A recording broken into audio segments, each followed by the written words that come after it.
দেবরের জন্য রান্না করছি মুরগির মাংসের ঝোল বা মুরগির মাংস যাই বলা হয় কেন।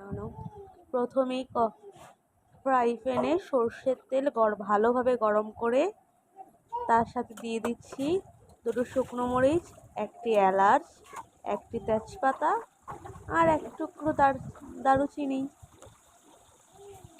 এগুলো যখন ভালোভাবে লাল হয়ে আসবে তারপরেই দিয়ে দেব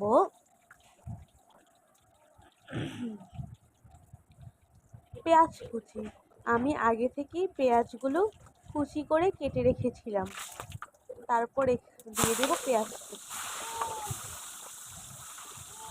আমি এখানে একটা আস্ত রসুন দিয়েছি, আমার আবার ভালো লাগে আস্ত রসুন খেতে, তবে ছোট রসুনগুলো হলে বেশি ভালো হতো, এটা একটু বড়ই।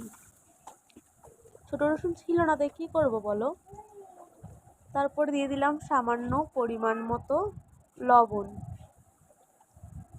1 চা চামচের মতো দিয়েছি, টেস্ট অনুযায়ী লাগলে পরে আবার দেব।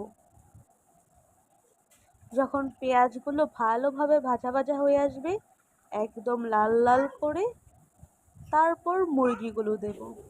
আমি ওই অন্য জায়গায় মুরগিগুলো ধুয়ে জল ঝরিয়ে নিচ্ছি। এখানে পেঁয়াজগুলো ভাজা হলে দিয়ে দেব মুরগি। দেখুন কিছুটা ব্রাউন ব্রাউন হয়ে এসেছে, মুরগিটা পরে দিচ্ছি।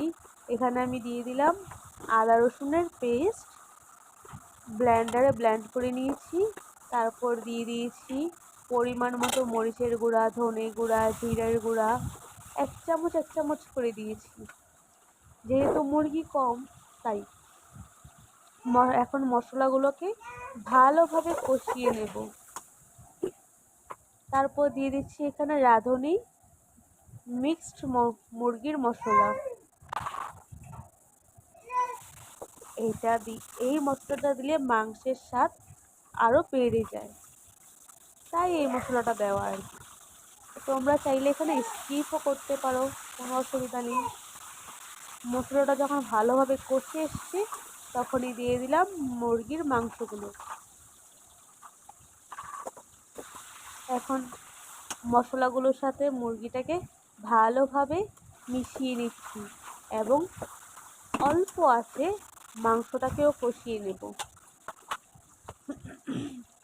আমি এখানে আবার একটি পেঁয়াজ দিব, আমার কাঁচা পেঁয়াজ, কাঁচামরিচ, কাঁচা রসুন